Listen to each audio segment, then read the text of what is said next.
Halo, nama saya Firman, saya co-founder dari Clay Games. Hari ini kita lagi ada di depan kantornya Clay Games. Pengen tahu kesibukannya apa aja? Yuk ikutin.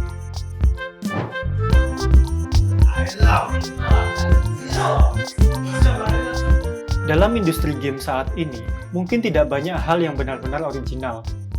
Yang banyak terjadi justru adalah modifikasi dan pengembangan dari game-game yang sudah ada. Muncul dari ketidakpuasan terhadap game-game tadi, para game developer termasuk Clay akan menggunakan kreativitasnya untuk melahirkan game-game yang lebih baik lagi.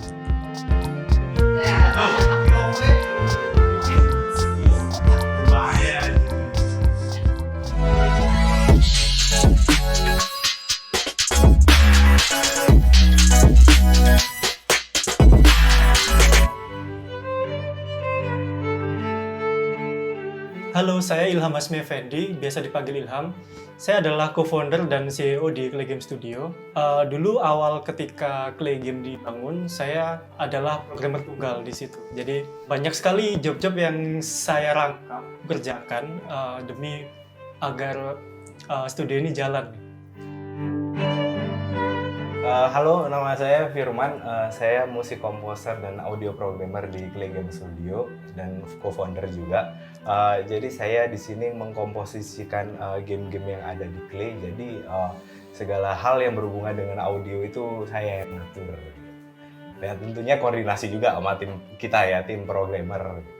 Lebih ke hobi saya dulu tuh main musik gitu, walaupun emang basic saya di IT, cuman dulu tuh sempet hobinya emang main musik, dan kenapa enggak gitu, suatu ketika saya mikir kenapa enggak saya kombinasiin gitu antara musik dengan programming, dan kebetulan industri yang bisa menerima hal ini ya game.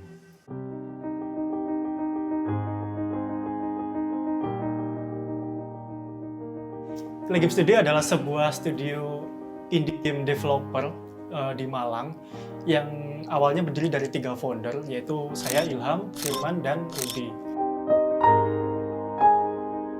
Clay berdiri sejak akhir tahun 2014, namun pada saat itu karena game kami tidak sustain, jadi nggak laku, dan penghasilan kami waktu itu sebulan cuma sekitar 300.000, bahkan untuk operasional aja nggak cukup gitu kan. Jadi 6 bulan kemudian kami memutuskan untuk vakum, jadi bisa dibilang bubar gitu. Jadi kayak si Firman lanjut nyari kerja di Bandung, terus saya serabutan di Malang, si Rudy lanjut kuliah.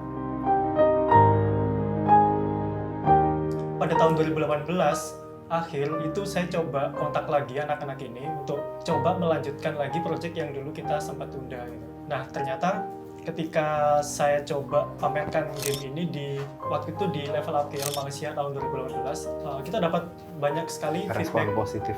Betul, banyak banget respon positif dari pemain-pemain di sana gitu. Jadi di situ saya punya kayak motivasi kembali untuk kayaknya kita mampu nih bikin game lagi gitu, bikin game sendiri dengan kualitas yang cukup bagus.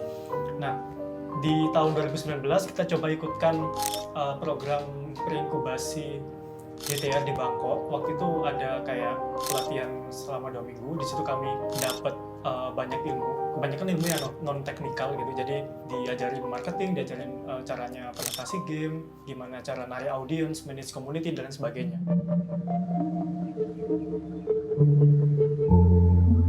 Sepulang dari Bangkok, kami coba terapkan itu dan kita coba buat prototype game 1 level, dan kita upload ke website game gratis waktu itu, namanya Itch.io dan GameJolt. Ternyata di sana banyak sekali yang download, jadi sampai ribuan gitu kan. Dari situ kita jadi semakin yakin, oh ternyata memang game ini memang banyak sekali peminatnya gitu. Oke lah, kalau gitu kita putuskan kita akan lanjutkan proyek ini gitu. Karena pada saat itu kita masih belum sustain ya, jadi kebutuhan sehari kita pakai uang dari hasil B2B gitu kan.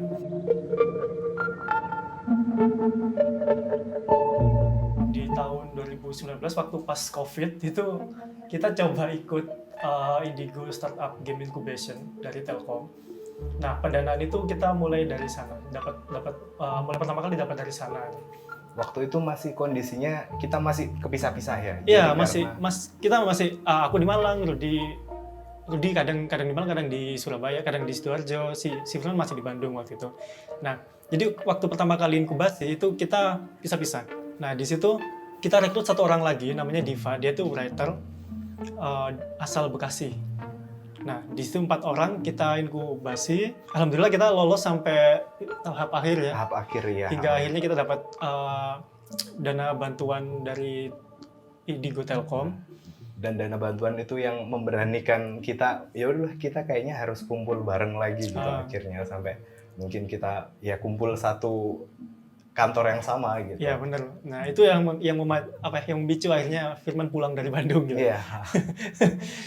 Ya karena sebelumnya juga maksudnya kan kita kan yang tadi sempat cerita kita dapat penghasilan cuma 300.000 gitu, dapat beberapa apa itu namanya ya namanya orang tua gitu, sempat ada keraguan kamu bisa nggak sih gitu, maksudnya cari kerjaan yang jelas aja gitu.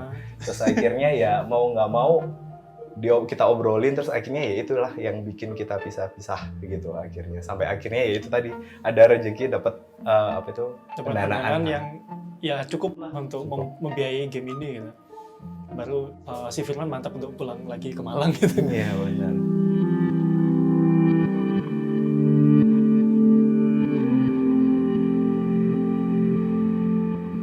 Nah sejak dapat pendanaan itu kita akhirnya memutuskan untuk tidak mengerjakan game lain. Jadi dulu tuh problemnya adalah ketika kita mau sustain, kita mau cari uang gitu kan. Kita kan disibukkan dengan project ngerjain game orang lain gitu. Nah, oke, kita dapat uang tapi energi kita sudah habis, jadi nggak ada waktu dan tenaga lagi untuk ngerjain game sendiri gitu. Dengan adanya dana dari inkubasi itu, kita jadi punya resource, jadi punya dana, dan kita nggak perlu ngerjain B2B lagi, jadi kita bisa fokus ke ngerjain ke game yang punya sendiri.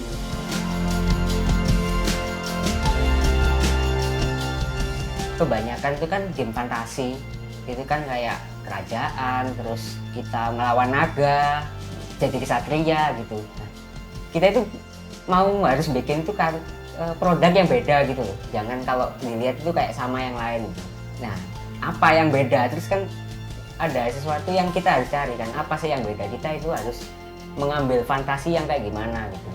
Akhirnya dapet kayak ide kayak kita itu kalau saya ya ngambil dari hal yang sederhana gitu, dunianya itu dari hal yang sederhana tapi dengan imajinatif. Misalkan kayak ada di tempat ya di variator itu ada kayak desa gitu, tapi desanya itu hidup di atas jamur gitu. Jadi jamurnya tinggi-tinggi terus di atas itu. Ya kalau kita inspirasinya ya dari benda-benda simpel sekitar, kayak pas kita kamar mandi terus ada jamur gitu. Apa kok bisa kayak ada jamur?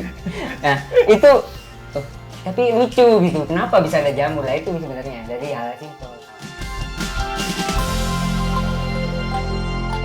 Sekarang posisinya gamenya sekarang masih dalam development dan sebenarnya sudah 100% kontennya udah selesai gitu kan. Sudah siap rilis insya Allah tahun depan, amin. Mudah-mudahan bisa cepat rilis lah.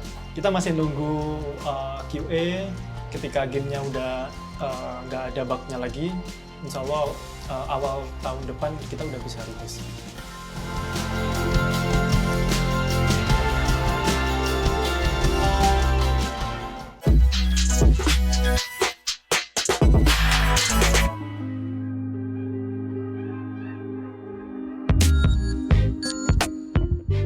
Banyak orang yang mengagungkan sebuah kutipan, bekerjalah sesuai passion maka kamu tidak akan merasa bekerja seumur hidupmu. Tetapi, saya tidak sepenuhnya setuju dengan statement tersebut, karena bekerja sesuai passion pun kita akan menemui rintangan-rintangan yang sulit. Jika kita bisa tekun dan tidak menyerah menghadapi rintangan-rintangan yang muncul, maka kemungkinan besar passion kita memang ada di bidang tersebut.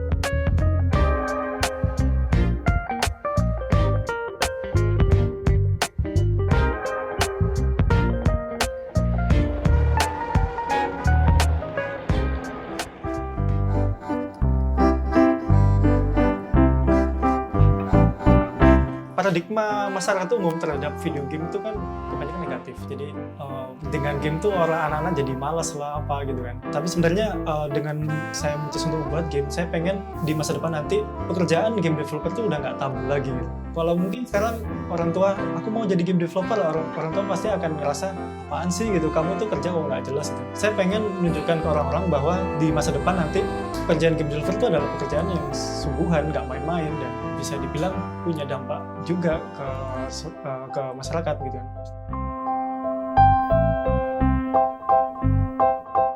Nggak semua game itu negatif, jadi apapun yang berlebihan itu memang negatif sih gitu kan. Di game itu kita bisa loh menginfluence orang untuk melakukan hal yang baik, misalkan kayak gitu. Game yang wholesome, terus bikin orang aware sama kebersihan lingkungan dan sebagainya. Ada banyak sekali cara yang bisa kita lakukan untuk melakukan itu di dalam game dengan hal yang menyenangkan gitu kan. Daripada kita nyeramahin orang, "Hei, kamu jangan buang sampah sembarangan," itu mungkin akan langsung mental gitu. Tapi kalau kita menyampaikan pesan dengan media yang menyenangkan, misalnya seperti game, itu akan bisa berdampak lebih bagus lagi ke orang lain gitu.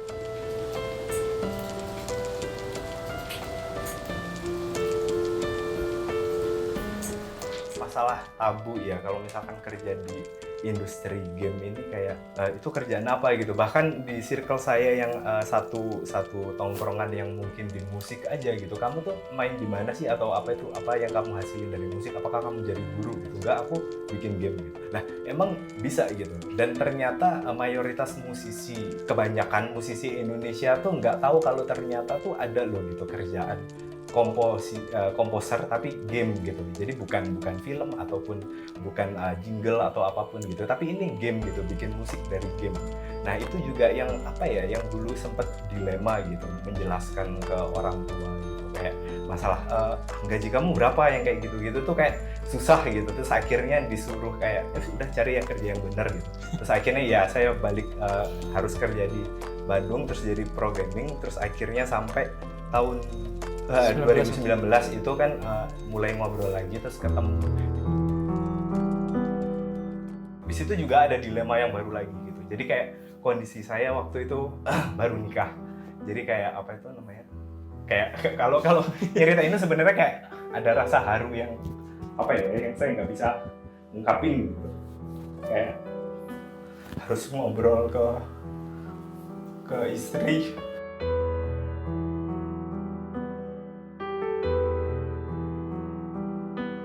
Kondisi saya baru nikah, tapi saya harus ngelepas kerjaan yang emang gajinya udah gede gitu. Jadi harus ngobrolin, kayaknya aku nggak bisa kerja yang kayak gini gitu. Soalnya teman-temanku yang di Malang tuh kayak nunggu gitu. Maksudnya ini ada kesempatan nih buat ngebangun lagi industri apa yang aku cita-citain selama ini gitu. Ada juga, maksudnya orang tua juga bilang kayaknya nggak usah mikirin hal yang aneh-aneh gitu.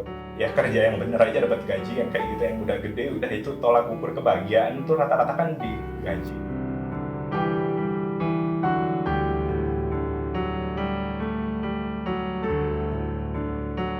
Rasa seneng saya misalkan ngobrolin tentang game sama teman-teman gitu, sampai akhirnya saya berusaha kayak ngeyakinin saya harus balik Malang nih gitu, sama orang tua juga.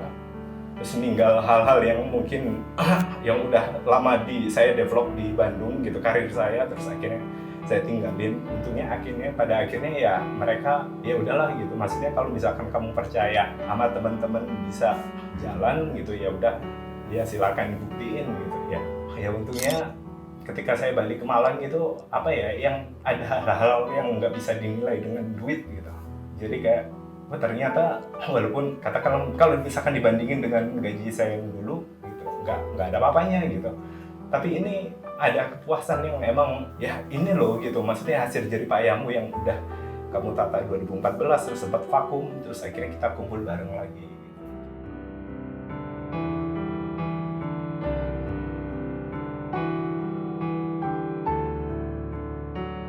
Saya nggak akan berhenti, udah banyak waktu yang udah kita jalanin bareng-bareng gitu. Ini kita mau nggak mau harus terus nih gitu, kayak gitu ya, sampai kapanpun nggak akan berhenti.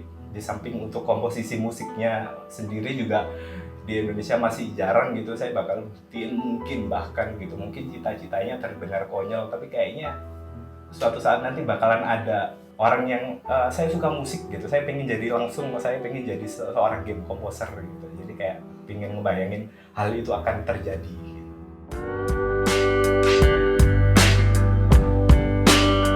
Problem utama kita itu ketiga founder itu adalah orang yang tahu secara teknikal aja. Jadi Rudy cuma tahu gambar, Firman cuma tahu musik, saya cuma tahu modding kayak gitu. Tapi membuat perusahaan itu kan jauh lebih kompleks dari itu. Apalagi perusahaan game yang dulu itu nggak banyak jumlahnya di Indonesia. Tantangannya itu, jadi kita mungkin bisa buat game gitu. Kita bisa bikin game yang bagus, tapi kita bisa nggak jualinnya ya. Kita bisa nggak mempromokan ke orang lain. Bisa nggak kita menunjukkan game kita yang bagus itu bikin menarik publisher misalkan kayak gitu. Nah, kita tuh like hal-hal yang kayak gitu. Jadi sebenarnya banyak pelajaran yang saya petik maksudnya selama perjalanan Klik Game Studio ini, kayak misalkan kita dulu yang awalnya survive yang gajinya cuma 300.000, terus bahkan kita melakukan sebuah riset kayak bikin game selama beberapa bulan kan nggak ada duitnya kayak gitu tuh. Itu tuh kita kayak belajarin, kita tuh semuanya orang teknikal gitu, kebetulan founder kita kan orang teknikal.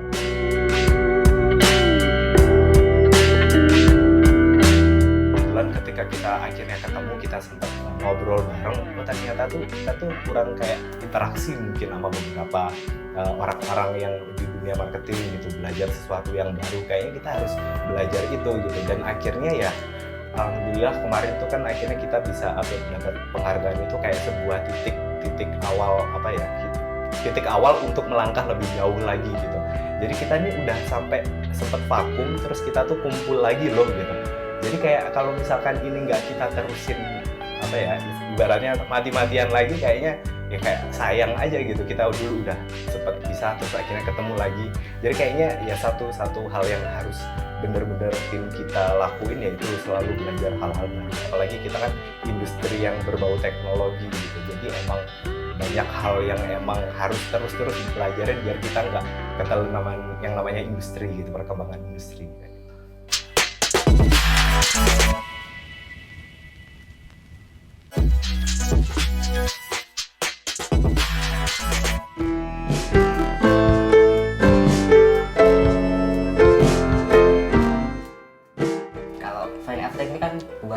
Ada dua karakter kecil. Karakter kecil itu sebenarnya karakter kecil yang di dunia yang luas.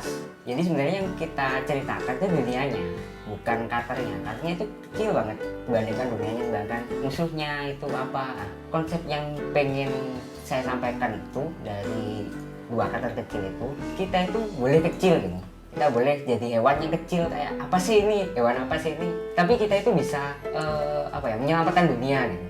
Walaupun kita cuma awalnya diremehkan, cuma hewan kecil apa ini. Mungkin kalau kita pertama kali main ya, ini karakter apa sih ini? Cuma hitam kotak gitu, simple gitu.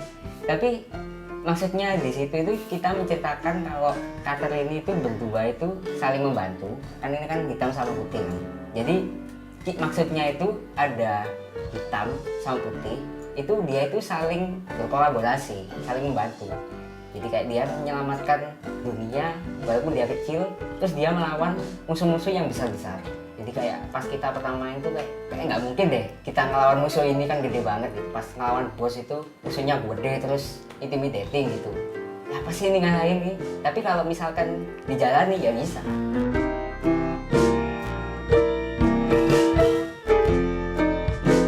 Jadi sebenarnya Kimo ini awalnya ya, konsep awalnya ya sebelum semuanya. Ini pertama yang dibikin tuh karakternya dulu. Kita nggak ngerti mau bikin game kayak gimana awalnya. Karakternya dulu ini gitu. Kenapa kok kotak gini? Ini sebenarnya dulu itu mikirnya karena kita itu keterbatasan resource ya, karena orangnya sedikit, terus apa? Kita itu harus bikin karakter yang simple dan mudah dianimasikan. Jadi awalnya makanya cuma kotak. Tapi kalau awalnya cuma kotak gitu, ini apa kotak gitu? Nggak jelas. Terus ada wajahnya. Akhirnya dikasihkan telinga. Ya udah cuma ini.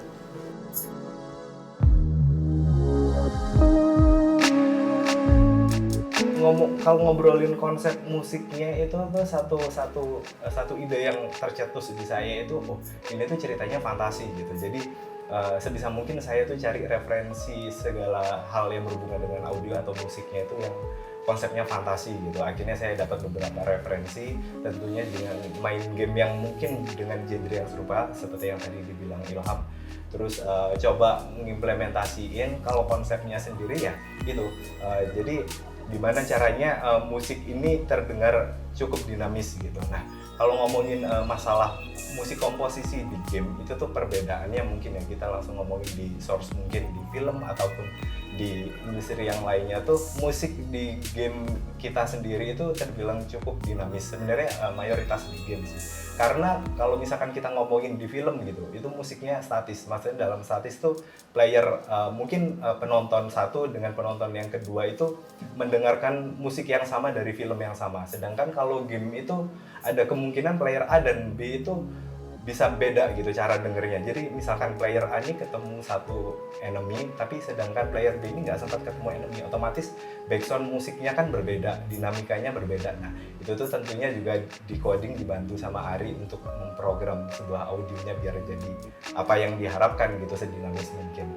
Ya berangkat dari berbagai referensi dari game itu akhirnya nemu ide dan saya serahin aja gitu, maksudnya kita rembukin bareng-bareng kira-kira apa itu namanya musik ini cocok atau enggak gitu, jadi kayak trial error gitu.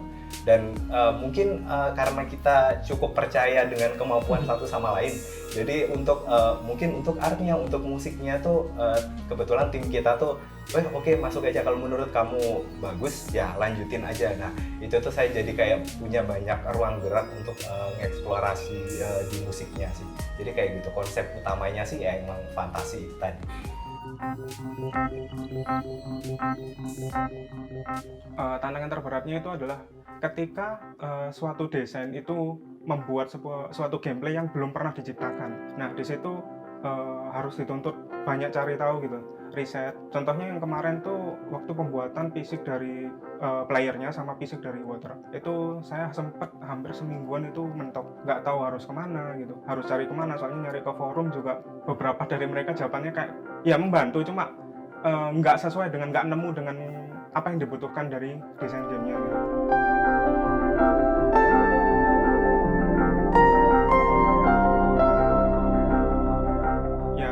Akhirnya coba tanya ke teman-teman, tanya ke senior. Waktu itu juga untungnya ada mentor dari inkubasi. Nah dari situ dikasih masukan, coba kalau misalkan logiknya kayak gini. Mereka itu nggak bantu bagaimana cara nge-solve-nya, tapi bantu logiknya harusnya kayak gini. Nah dari logik itu saya interpretasikan ke dalam codingan. Ya tantangannya gimana semua orang rekan dari programmer itu nggak langsung ngasih bagaimana solusinya. Tantangannya adalah gimana caranya kamu memecahkan suatu masalah dibantu tapi nggak langsung gitu menjadi suatu solusi.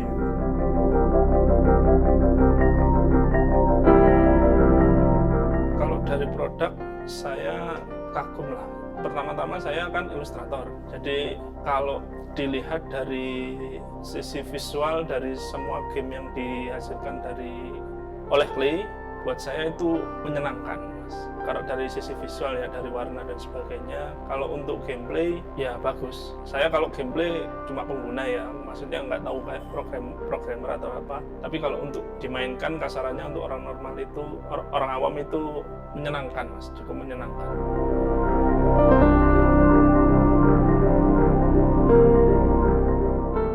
Yang pasti game yang baik itu yang dapat dimainkan. Dari sisi player itu buat mainkan itu nggak bingung. Misalkan dari sisi UI juga visual nggak terlalu kompleks. Jadi player ketika main itu mudah nih cara mainnya gitu. Saya langsung paham harus kemana gitu. Dari situ terus untuk gameplaynya sendiri juga nggak terlalu kaku, jadi bisa luas. Jadi waktu player main enak sekali gitu, fluid gitu.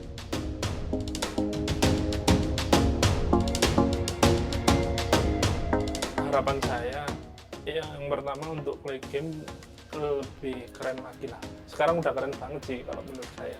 Dari perjalanan dari dulu itu sekarang semakin baik, semakin bagus, dan harapannya bisa semakin luar biasa lagi.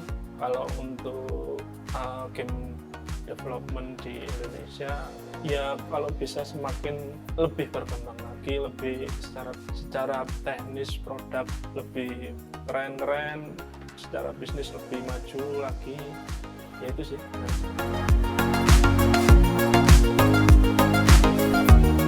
Kepercayaan adalah keniscayaan. Clay Game Studio bertahan dan berkembang sampai sekarang karena kepercayaan yang tumbuh di antara kami. Kami percaya dengan kapasitas masing-masing, percaya akan saling memberikan effort terbaik. Ketika kepercayaan ini mulai tumbuh dan mengakar, kami yakin Clay Game Studio akan berada di posisi terbaik ke depan.